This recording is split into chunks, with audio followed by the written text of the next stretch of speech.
Good day, listeners. This is LaurieAnn, and I am the host of Bleep Bulimia. So we are on episode 3, and I just wanted to give you a little bit of a background of my journey of 30 years in bulimia. I am 10 years recovered and quite happy about it because I feel like I'm living again.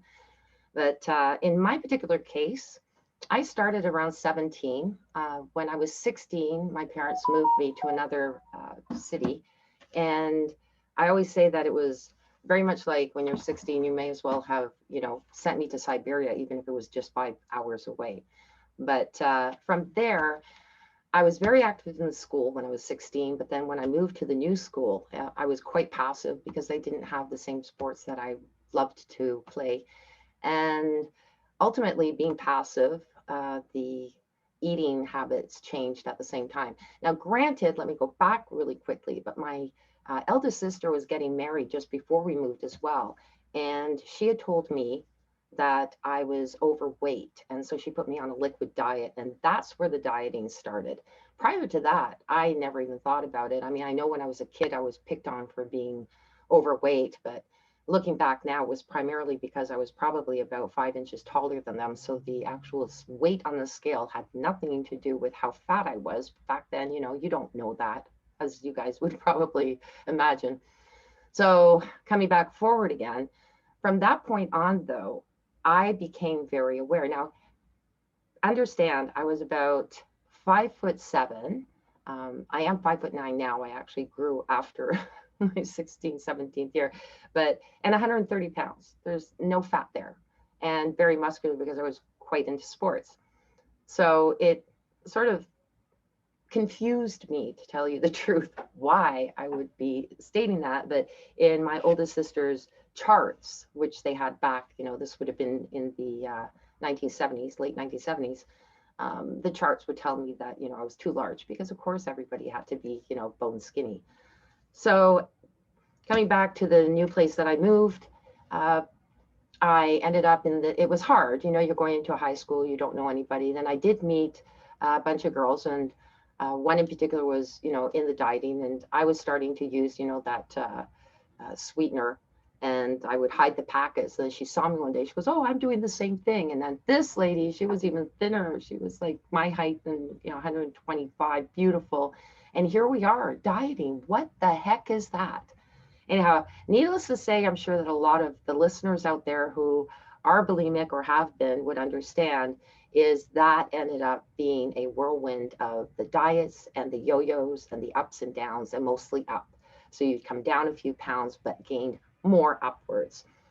I ended up getting a job at McDonald's, and this was just so much fun because I gained another probably 20 pounds, and filled with wonderful Big Macs and McDonald's birthday cake. Yes, I was a hostess. I was promoted to a hostess, and there used to be leftover cake. And instead of throwing it out, I ate it. Very bad. It was really good, though. But anyhow, it just seemed I couldn't lose weight. And then in college, I had a girlfriend who told me, she said, "I used to be really large." And I said, "Well, how did you lose the weight?" Well, she goes, "Well, you can have your cake and eat it too. There's a way to do it." So I attempted. It was horrible, hated it, decided that wasn't the way. But then I was determined after, one of the family members told me, after my older sister, who, not the eldest, but the older one, she was quite overweight, and she had lost a bunch of weight off. She went through Weight Watchers.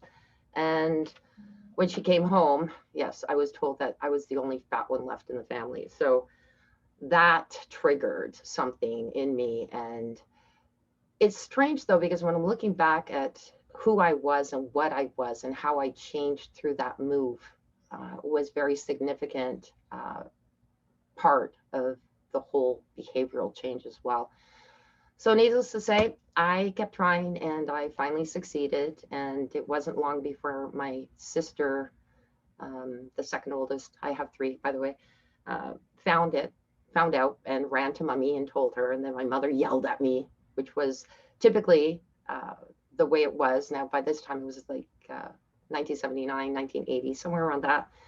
there wasn't information out there. So my mother panicked and she yelled. And I know that a lot of my colleagues out there that I know that struggle with bulimia in right up to later stages said the same thing. And I remember at one point, which was further on, basically, I started, instead of, being bulimic, I decided to eat well. And I, believe it or not, I lost weight. And yet I was eating, but I was very active.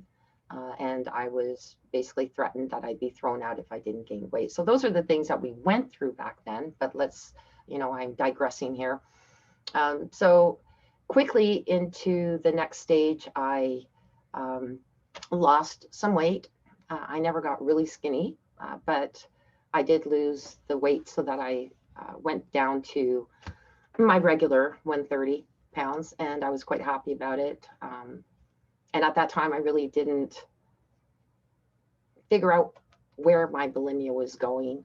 It wasn't always and every day. So as time went on, however, and I then moved again, we moved out west, and I started going to university. I started to realize that my bulimia started to become, believe it or not, my friend. It was where I went to for solace. I would eat my sores, my pains, my angers, and then I would just ritually throw them up.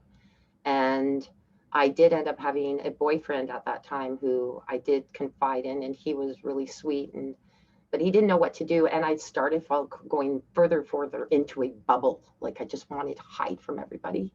And the poor guy, he was just like trying so hard. He'd write me some beautiful poems and stuff, but I just started to lose my interest in pretty well everything, including my university. I did graduate, but it wasn't as well as I could have done. My parents moved back east. I stayed there for a year, and that's when my bulimia really blew up. I don't know, that was when I started increasing it from the average of 3 to 4 times a day to 8 to 12. And on top of that, I wasn't even eating a lot. So it was almost more like, I was eating. I wouldn't say I was a bulimirexic, but it was, borderline there. So from that point, there were some people who called my parents and said, she's not looking well. And my parents, they didn't come to my graduation, just the timing and everything. So I hadn't seen them in quite some time. But Dad came and flew out to come and see me to make sure that they were telling the truth. And I was seriously falling down. I was starting to have depression really badly. I couldn't see my future. It was just spinning downward. Now, in hindsight, I realized that my bad eating behavior obviously went towards that because, I wasn't feeding my brain and my body the things that it needed to not fall into a depression. So back to East, I went and stayed with my parents, probably lasted about 3 months there. As anyone knows, once you move out of your parents' place to go back, that is a difficult thing. And it wasn't so much about the bulimia at that point. It was just the fact that I couldn't do what I wanted to do. I ended up getting back with a guy that I had fallen in love with when I was 18. And so 4 years later, we hooked up again, moved downtown. And this is a strange factor. I moved away from my parents and it wasn't as bad. My bulimia lowered, but it was still there. And then I found a beautiful counselor. She was just absolutely terrific and very positive. And while working with her, I was doing so well. Now, fun fact, she did warn me that my soon-to-be husband, who by the way is now my ex, was a bad influence on me because she noticed that there was a pattern. And this is another thing. I am a bulimia recovery coach, and I note these patterns. There are. And some bulimics will just say, oh, no, it's just a habit. No, it's more than a habit. It's just like, it's almost equatable to alcoholism. And, the other thing too, you can say, well, stop. Well, it's not good for your health. Well, try telling a smoker the same thing, or an alcoholic the same thing, or a druggie the same thing. It's not. It is definitely some form of somewhat of an addiction. So anyway, moving forward, she warned me about that. and I chose not to because I was madly in love with this guy. So got married, moved away again. This time we went down to the States and away from my family. And I decided I'd start to work out, do the gym thing, and build some muscles because I didn't think I even had muscles on my shoulder, believe it or not, because they were so, like, I never used them. I used my legs a lot in sports, but not much my arms. Even if I was good in shot put, they were really, not muscular at all. So this is what I did. Started a good regime. I got pregnant, had my baby. I was bulimic. And my ex-husband, by the way, knew before we were married. I had told him. And I was suffering from bulimia when we first moved down to the States. But it was, can you say controlled bulimia? Like, it wasn't extensive. And then I had my son, and I stopped altogether for my pregnancy. But then when he was born again, it came back again. And this time it was regular. And that continued. We moved back home close to the family. I got pregnant again. And at that point, I again stopped for my pregnancy. And by some heavenly way, I even quit for the 2 years before my youngest son came along. I think at that point, I know that I felt that my life was feeling more balanced, that things were in control in certain ways. So it seemed that it wasn't an issue to quit. But then by the third one, oh my goodness, now here I am. I'm 33 years old. I have my third child. I have a full-time job that's quite demanding. And of course, I want to balance my workouts. And of course, I ended up with that syndrome of I can't say no. And I was volunteering so much on top of that, that I didn't have any me time. So ultimately, the bulimia and my eating, I think I almost could equate it to me time. However, I know that there was more behind it, the stress, the overwhelm, and I just didn't want to deal with it. And I didn't want to take anything off my plate. I felt that, I had to do what I had said yes to. I was dedicated to it. I had committed to it. Instead of looking at my health, I was just looking at what other people think if I said no. What if I quit? That's not good. I don't like to quit. And I was so demanding on myself. And over time, if I look at too, from the time I was in grade 2, I was always number 2 in class. I could never beat that one smart person. And it bothered me. And I guess I was always trying to attain that number 1. And I was always trying to prove things to my parents. And then, of course, to my husband and to my friends that, I had to have like the perfect look, the perfect house, the perfect, well, my house was not always perfect, by the way, but you know what I'm saying? I mean, from the outside, people looking outside at us, they thought that we were like the perfect family, 3 beautiful children, boy, girl, boy. My ex-husband, he looked like Magnum PI, for goodness sakes. He was gorgeous, very smart, brilliant man. And all of that just, was just a front for, the pain that was going on inside of me. Over time, it just took its toll. My ex ended up like really looking to someone else to be his friend. And that was very painful. And that did not help my bulimia. And then I started to think, oh my goodness, she's so much prettier. And then, how do I get to look like her more? And that's a bad thing when you're betrayed. And then further to that, we went on for 5 years trying to go for counseling. During my marriage, by the way, I did ask him to come along to support me, and he refused, which was a little bit upsetting. I went to therapists, psychiatrists, and to Overeaters Anonymous, and none of those worked. I did not have good experiences with those. My very first counselor was the best that I ever had, but I've never found anyone like her after that. So that was difficult as well. I was joking around with somebody. I said, oh my goodness, I'm sure that not all the groups are like this, but the one I went to was so depressing that I came home and I was in a worse way than when I went in the first time. So yeah, that was not good. So I was trying to figure out, how do I do this? The long and the short of it is, bulimia took over. I started drinking. a little too much, trying to numb all the pain and the feeling that I wasn't good enough. And then we tried to get through it, but 5 years later, it occurred again with somebody close to home. So that was when I decided to divorce. Divorce was very, very painful. It went on for 4 years for the settlement. And I just felt like I was just being crushed every time. And, you know, sometimes when I talk about it, you probably hear my voice crackling. That feeling degraded really was just awful, particularly when you're somebody that, you know, you took pride and you tried so hard. And I'm sure that, you know, definitely I was not the perfect wife. And I know that my bulimia I know it did affect my moods. There were times when it did, which is not good. And that's, again, because of nutritionally, I was not feeding my body what it needed to maintain that, you know, happy-go-lucky. I mean, it's not that I'm happy all the time now, but I can tell you my moods are so much different than they were when I was bulimic.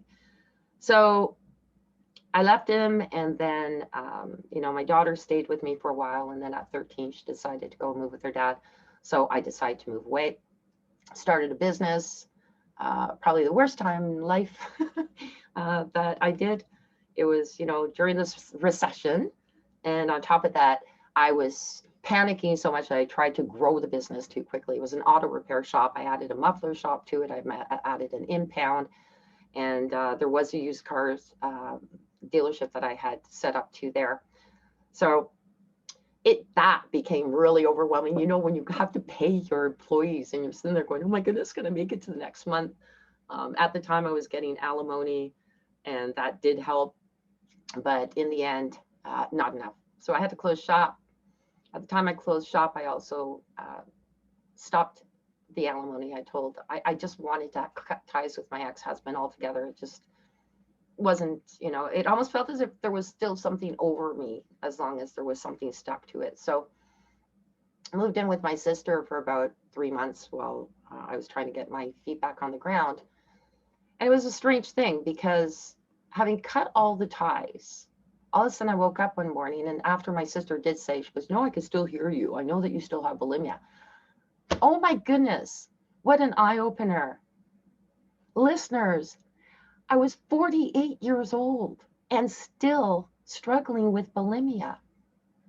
And I'm not saying that. I know most people think that, you know, it's something that only affects, you know, adolescents and teenagers. But yeah, it does. But some of us carry it on with us for years to go. So, you know, 30 years later, what am I doing? What all the time that I wasted, you know, and the food and the money, and for what? Here I sat in a room. I had a few possessions in storage, but you know what I had? I had support. And my sister kept telling me, I love you. I love you. I don't want you to hurt yourself. I get it, you know, but I just want you to know, no forcing, no nothing, very loving. And I decided that was it. There was never any excuse to hold on to it. I made those excuses. I chose to react the way that I did with my ex-husband, and the way that I wanted to others to perceive me, instead of just being me and getting to know me and liking me, and then saying, you know, you don't like it. Sorry. If you do, stick with me. So long of the short of it, that was when I recovered. And really excited to say that February 11th was my 10th anniversary. Sometimes I would say I'm 11 years clear, and then I'd look back and I'd fix the time and the dates. And I'm going, nope, it was 9. So it was 10 years this year, for sure, 2011.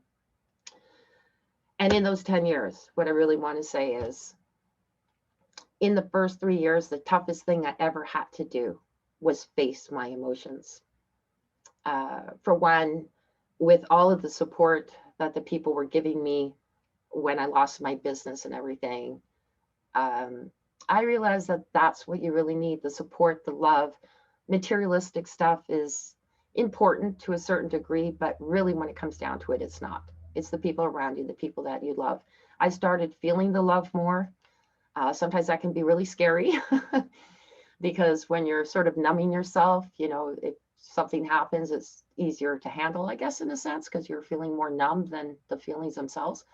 I started my blog at that time too, called bullimiaddict, basically being, having been bullied, being an addict. And then of course there's bulimia there too. So that was a play on words, bullimiaddict. It's still up, bullimiaddict.com. It follows the 10 years.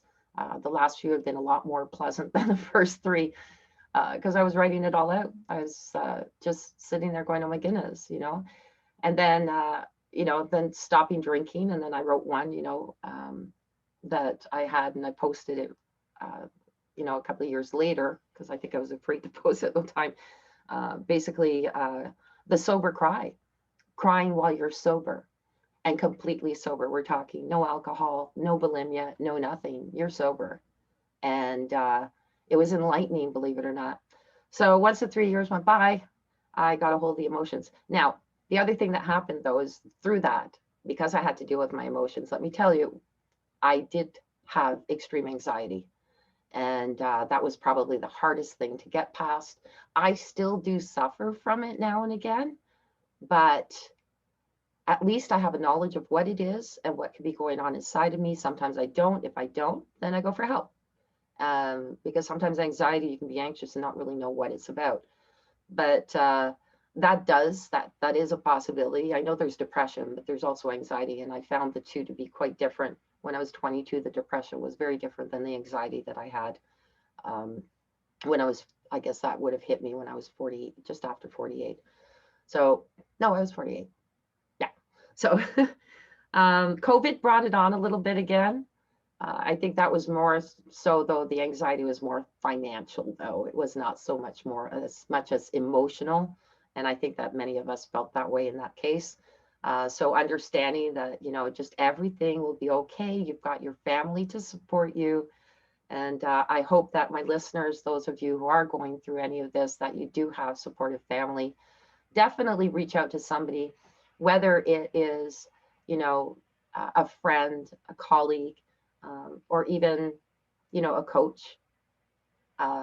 One thing that I do with my coaching, I provide 24/7 access. So if there's anything and you're going, oh my goodness, I can't wait for the week to come by, I need to talk to you now, I do allow for that. I think that's so important in this particular case. It's not like something that you can go through and run through and say, okay, yeah, you've got these emotions, you're going through, ups and downs, and here's what I'm going to ask you to do. So, because I've gone through the therapy for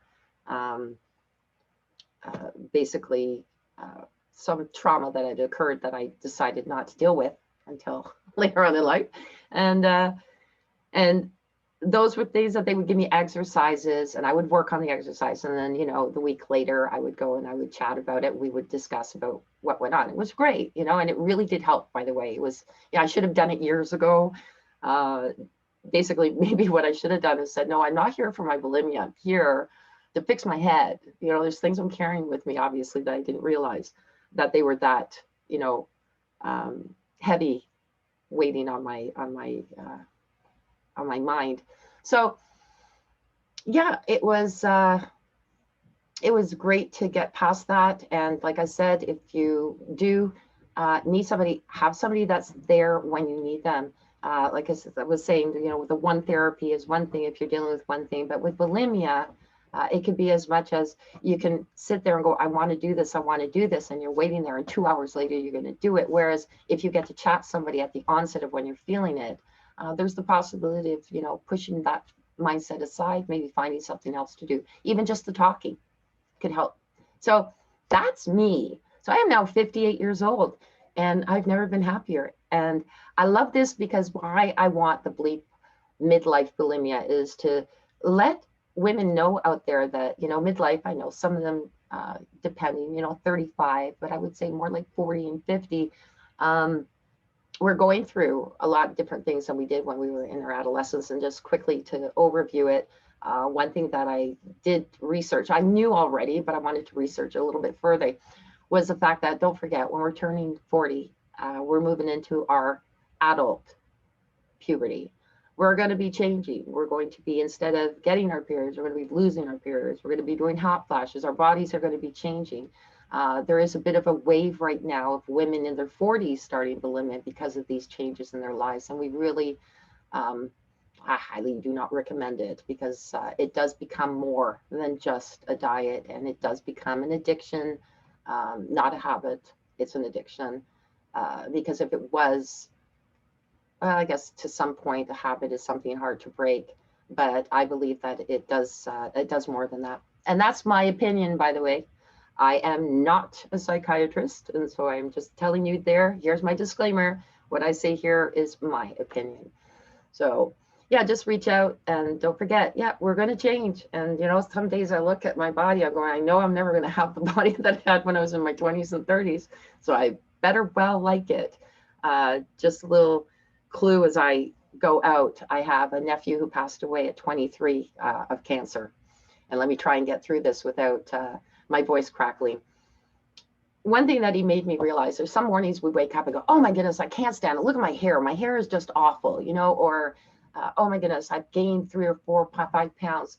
He made me realize every day that I look at myself and if I don't like the way my hair is, I go, but it's mine and I have it and it's still on my head. And, you know, if I have a couple of extra pounds, he would have, well, he died not having any weight. So he would have done anything to change places with me. And he had 2 young children, you know, a 2-year-old and a newborn, and a wife that he left behind.